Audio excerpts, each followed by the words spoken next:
तो जो समय आप देते हो ना, उस समय को भी भगवान को समर्पित कर दो। जैसे मानो आप 10 बजे से 12 बजे तक किसी विशेष कार्य में अरझे रहें, क्योंकि बिना एकाग्रता के सांसारिक कार्य भी नहीं होते ना। कुछ लेखनी के कार्य हैं, कुछ बोलने के कार्य हैं, कोई निर्माण कार्य है या किसी बचाव पक्ष किसी भी, उसमें एकाग्रता की आवश्यकता होती है और उस समय नाम जप होना इतना अभ्यास पुष्ट नहीं है, तो हो सकता है ना हो। लेकिन जो आपने 10 बजे से 12 बजे तक कार्य किया, वो हमारे प्रभु का किया ना, तो उसको 10 बजे से 12 जब आपको याद आया राधा, राधा, हे प्रिया जो 10 से 12 के बीच में जो आपका विस्मरण हुआ और जो भी कार्य हुआ, वो आपके चरणों में समर्पित है। इसे समर्पण भक्ति कहते हैं। ये केवल भावुकतावश नहीं कह रहे, भगवान का आदेश है। ये तो सर्वाणि कर्माणि मयि सन्न्यस्य मत्पराः। सर्वाणि कर्माणि, केवल भजनानि कर्माणि नहीं कहा, केवल शुभानि कर्माणि नहीं कहा। ये तो सर्वाणि कर्माणि यत् करोषि, यज्जु होषि, यत् माने जो भी तुम्हें सेवा मिली है, जो कर्तव्य कर्म मिला है, जो डिपार्टमेंट मिला है, किसान हो, जो भी, उस सेवा में एकाग्रता करने पर अभ्यास की कमजोरी के कारण हो सकता है विस्मरण हो जाए।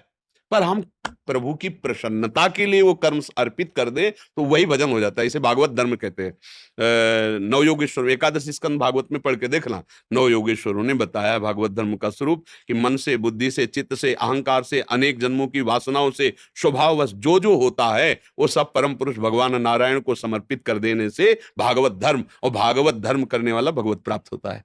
इसलिए ये चिंता तो करो मत। हाँ, अभ्यास बनाओ और बढ़िया अभ्यास बनाओ कि बीच बीच में इतना लंबा समय न चला जाए कि 2 घंटे हो गए, एक बार भी राधा नहीं कहा। हमें निराश तो नहीं होना, पर हमें इतने पे राजी भी नहीं हो जाना। 5-10 मिनट बाद राधा, तो हमारा समय में ब्रेक तो लग गया कि भाई 10 मिनट बाद हम एक बार राधा बोल दिए, अब फिर 10 मिनट बाद एक राधा। अगर हम इतना सावधानी कर ले कि हर 10 मिनट में एक बार राधा बोल दें, तो मुझे लगता है बहुत जल्दी आपको लाभ अनुभव में आने लगेगा।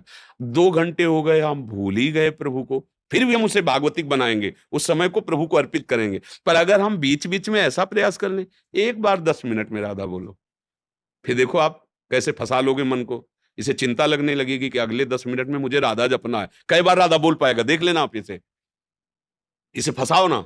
ए मन, 10 मिनट में एक बार राधा बोलना है, महाराज जी का है 10 मिनट में एक बार राधा। अब अगले 10 मिनट में राधा बोलना है, वो चल रहा है, वो कई मिनट हो गए, राधा बोलना है। एक दिन निरंतर पकड़ लेगा नाम। इसको प्यार से, जैसे जंगली घोड़े को दुलार से, प्यार से और चाबुक से ऐसा सवार चतुर बना लेता है उसे कि एड़ एड़ से बता, एड़ से इशारे में राइट की लेफ्ट किधर चलना है, एड़ से पता चल जाए। ऐसे ही मन को फंसाओ। संतों ने युक्तियां पकड़ी है इसकी, इसको जबरदस्ती अधीन नहीं किया जा सकता। नहीं, इतना कोई बलवान, सुमेर को उखाड़ना सरल है, पहाड़ को, मन को रोकना बहुत कठिन। इसको प्यार, दुलार और शासन तीनों चीजें चाहिए। मन देखो सब लोग भोग ही रहे हैं यार, तुम भी उसी जगह लेने जाना नहीं ठीक। उचित भोगों को दे दे, प्रसन्न करो उसे। अनुचित भोगों के लिए उसे प्रणाम करके समझाओ। जब आज तक तुम जो कहते रहे हम कर, अब थोड़ा समझो यार। फिर वही गंदी बातें हमारे को ला रहे हो। नहीं यार, अब तुम ठीक कहोगे, तुम तुम्हारी बात मान लेंगे। अब राधा राधा करो, बीच बीच में उसे फंसाओ, 10-10 मिनट में फंसाओ। जिस दिन ये दोस्त बन गया तो इतना बलवान है ये, निहाल कर देगा। अभी क्या खिलाफ है हमसे।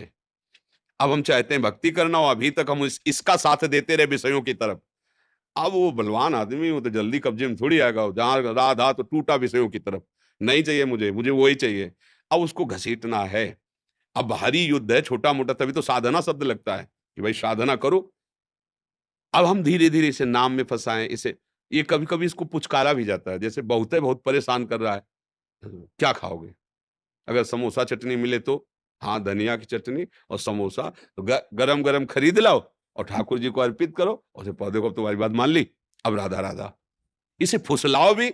अब कह रहा है कि नहीं, मुझे अमुक गंदी चीज चाहिए, अनेक जन्म बर्बाद कर दे, अब तेरे कहने में नहीं आने वाले। कभी डांट मार दी, कभी दुलार कर दिया, धर्मयुक्त सलाह में दुलार कर दिया, अधर्मयुक्त क्रिया की तरफ डांट मार दी, और इसे प्यार, ये सवार है, इसके बिना चल नहीं सकते। परमार्थ में इसके बिना नहीं चल सकते, इसको लेके चलना है। और ये बहुत जंगली है, ठान ले तो ये गिरा के मानेगा, ऐसा है। बड़े बड़ों को गिरा दिया है, ये बहुत बड़ा बलवान शत्रु है। और जब अपने हाथ में आ जाए तो सच्ची कहते हैं, इससे बड़ा कोई मित्र नहीं है। रुला देता है, आनंद में डुबा देता है। इसे फंसाना है यार, बस फंसाना है। इसके फंसाने की, कहते हैं ना युक्ति से मुक्ति, इसकी युक्तियां आ जाए समझ में। जब ये गलत मार्ग में जा रहा हो तो तुम दस्तखत मत करना, कुछ नहीं उखाड़ पाएगा। और जब सही मार्ग में जा रहा हो तो इसका विरोध मत करना, इसका सहयोग कर देना। और इसको सत्संग सुनाओ, इसको समझाओ। किसी भी विषय का सेवन करते हुए बिल्कुल विवेक सावधान रखो। रसगुल्ला रखा, ये देखो कितने मिनट मीठा लगेगा, देखो जरा, देखो क्या इसमें सुख है। अच्छा, 20 रसगुल्ला पाओ, कहेगा नहीं नहीं, तुम कह तो रहे थे कि रसगुल्ला चाहिए, देखो ना और पाओ, 5 और स्टार डालो। वो कहेगा नहीं, तो अब इस नहीं वाले अनुभव को उसको दिखाओ। देख रहे हो ना, अब दोबारा जल्दी हमसे हाँ मत करना, नहीं अब की 30 बढ़ा देंगे, चाहे उल्टी भले हो जाए। धतले खा, मतलब कभी कभी इसको शिक्षा भी देनी होती है। एक साल तो भगवान के मन में आई भिक्षावृत्ति देते कि यार कभी मेवा पड़ी खीर खाने को मिले। मांगा तो रोटी मिल जाती थी टुकड़े। तो एक गृहस्थ के यहाँ देखा 8-10 भैंस गाय बंधी थी। बोले हमारी एक प्रार्थना है। बोले 10 आदमियों के लिए आप खीर बना सकते हो? तो उनका हाँ महाराज। तो बोले कितना समय लगेगा? बोले 2-3 घंटे में अभी तैयार करते हैं हम। बोले हम आ जाएंगे। तो बोले 10 आदमियों को लेके आ जाएंगे। बोले वो तुम्हारी बात, तुम 10 आदमियों के लिए खीर बनाओ। बना दी, अच्छी गृहस्थ आदमी श्रद्धालु था, मेवा एवा डाल कमरे में। बोले आप सब लोग बाहर चले जाओ। तो बोले और 9 आदमी कहाँ है? बोले यही। और भगोने में खीर थी 10 आदमियों की। शुरू किया तो जितना पेट था उतना तो भर गया। और कहने लगा बस। बोले नहीं, खीर खीर खीर, भजन नहीं करने दे, खीर अब खाओ। अब खा, उल्टी हो गई, एक सीमा है, रोमांच हो गया जिंदगी में, खीर नाम से मन कांप गया, नहीं खाला। ये कभी कभी जैसे ऐसे हट करेला तो ऐसा भी कभी कभी। अच्छा तुम्हें समोसा चाहिए? 20 समोसा, एक रोटी नहीं देंगे, समोसा ही खा, तू खा, देखे अब कितना। वो कहेगा नहीं, तो फिर कहो ये अनुभव नोट कर, ये नोट कर कि इसमें सुख नहीं है। अगर इसमें सुख होता तो नहीं क्यों बोल रहा है?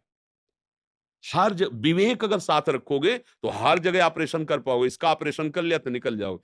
कोई भी भोग हो अंत में तुम्हें घृणा पैदा करता है, देख लो। बहुतायत। बंद करो यार। हर हर विषय में वो अनुभव पकड़ो उसको, और उसी को उसी की डायरी में लिखाओ, ए देख, अमुक समय में इतना भोग भोगने के बाद तूने कहा था नहीं, अब क्यों? अगर सुख होता तो उस समय तू प्रसन्न क्यों नहीं हुआ था? तू जला क्यों? तू परेशान? यही बातें उसके सामने रखोगे तब वो रुकने लगेगा। जब सामने, और फिर शासन में एक दिन सच्ची ऐसा आता है कि पूरे विश्व में कोई भी भोग ऐसा नहीं कि उसके मन को खींच पावे। नहीं तो भगवदानंद मिले ही ना, भगवत प्राप्ति हो ही ना। निर्विषय हृदय में भगवान का प्रादुर्भाव होता है, और भगवान की कृपा से हो जाता है। महाराज जी, कुछ भक्तों ने आपके श्रीमुख से नाम चाहा था। हम तो वृंदावनवासी, राधा उपासी, राधा वल्लभ सी हरिवंश, राधा राधा राधा। आपको जो गुरु प्रदत्त नाम मिले, खूब नाम जप करो, नाम ही सर्वानंदमय है। और डरो मत, झुको मत, निराश मत हो। भगवान के बच्चे हैं, कोई साधारण नहीं हम सब। सच्चिदानंद भगवान के अंश, अगर चूक हो गई तो अगला जन्म मिलेगा। हम हर प्रयास करके अगले जन्म में भी थामे। एक तो हमें चांस ही नहीं देना, पर हमें घबराना नहीं है। अब कोटि जन्म लग रगर हमारी, बरऊं शंभुनत राहु कुमार। आप तो भगवत प्राप्ति करके ही रहेंगे। कुछ दुर्लभ नहीं है। ठान लो, जब पक्का इरादा कर लोगे ना, कुछ दुर्लभ नहीं है। अभी इरादे में थोड़ी कमजोरी है, इसीलिए है। किया इरादा पक्का। जब घर से निकले थे ना, पहले ही दिन सुबह सुबह मन ने हमारी हालत खराब कर दी। पहले तो वैराग्य एकदम, ये पूर्व का जन्म का कोई था वैराग्य। जो ही गांव के बाहर निकले सो ही घबराहट पैदा हो गई। रहेंगे कहाँ? यहाँ तो अम्मा भोजन दे देती, वहां भोजन कौन देगा? किसके साथ रहेंगे? कहाँ रहेंगे? कैसे, मतलब एकदम घबराहट। अरे हम कहे तो मार दिया, अभी पहले ही कदम निकला है और इसने तो मार दिया। तुरंत अंदर से भगवत कृपा से आया, भगवान रखेंगे सारे विश्व का भरण पोषण, वो जहाँ रखेंगे जैसे रखेंगे भगवान ने आजीवन वो निर्वाह। भरोसा, इसकी सलाह में मत रहना मन की सलाह। ये बहुत बेईमान आदमी है, जब तक भगवत प्राप्त नहीं हो जाता यही आपको सलाह दे के गिरा देगा। नहीं तो ये थोड़ा सपोर्ट कर दे तो निकलने में देर नहीं लगेगी। और आप सब बड़े भाग्यशाली हैं। नहीं, आज के कलयुग में कोई संत संग करना चाहे, भजन करना चाहे, फुर्सत नहीं है, लोग गालियां देते हैं। आज देखो कैसा वातावरण है। बुद्धि इतनी भ्रष्ट है, ना माता पिता को मानते हैं, ना पूज्य जनों को मानते हैं, फिर साधु महात्मा गुरुजन और शास्त्र, ये तो और आगे की बात है। ये तो बड़ी कृपा है कि अभी आपकी बुद्धि काम कर रही है। जो संत समागम प्रिय लग रहा है, जो शास्त्रीय बातें आपको सुनना अच्छा लग रहा है, आप राधा राधा जपना चाहते हो, ये बड़ी कृपा है, बड़ी कृपा है। नहीं तो कलयुग भगवान का ऐसा प्रभाव आगे बढ़ता चला जाएगा कि तुम्हें नाम सुनने को नहीं मिलेगा। भक्ति की चर्चा दुर्लभ हो जाएगी। धीरे धीरे शास्त्रों का गूढ़ रहस्य गुप्त होता जाता है। आप देखिए, शास्त्रों का गूढ़ रहस्य गुप्त होता जाता है। बाहरी बातें आती चली जाती हैं और वो शास्त्रीय बातों को सांसारिकता में उतारते चले जा रहे हैं। वो जो अब नई पीढ़ी है, इस सांसारिकता को देख के क्या उस गूढ़ महामहिम प्रभु की तरफ वो सोच पाएगा? बिगड़ता चला जा रहा है। ये कलयुग का प्रभाव है।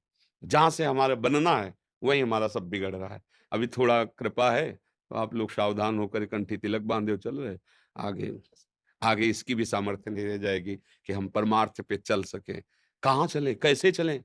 बताने वाला नहीं मिलेगा, समझाने वाला नहीं मिलेगा। आने तो दो समय, धीरे-धीरे समय देखो एक से एक बड़े महापुरुष हमारे भारत में हुए हैं और हैं, और भगवान कृपा करें आगे भी होते रहें। बिना संतों के शास्त्रों का रहस्य समझ में नहीं आता, क्योंकि जो अनुभव हुआ तभी तो बात समझ में आएगी ना। पढ़ी लिखी हो पीएचडी करने से शास्त्र समझ में नहीं आते। शास्त्र तो समाधि भाषा है ना, वो कोई पढ़ने लिखने से थोड़ी समझ में आते हैं। वो तो उसका जो साक्षात्कार हुआ, जो लिखा हुआ है, उसी का साक्षात्कार हो। अब वो जो बोलेंगे तो भूत जैसा लग जाएगा तुम्हारे दिमाग में, तुम्हारा परिवर्तन करके रहेगा वो, क्योंकि केवल भाषण नहीं है, वो हृदय का विषय है। केवल भाषण से परिवर्तन नहीं होता, हृदय के विषय। खूब नाम जप करो और इस जन्म में भगवत प्राप्ति करना ऐसा इरादा पक्का करो। कुछ काम नहीं है मुश्किल, जब किया इरादा पक्का। आप तो भगवान को रिझा, भगवान हमारे पिता हैं, हमारे स्वामी हैं, हमारे हृदयेश्वर हैं, हम उनके अंश हैं यार, उनसे कैसे नहीं मिल सकते? अपने बाप से मिलने के लिए कोई लायकात की ज़रूरत है क्या? पर हम स्वीकार तो करें कि वो हमारे हैं, वो मिलने के लिए तैयार है। राधा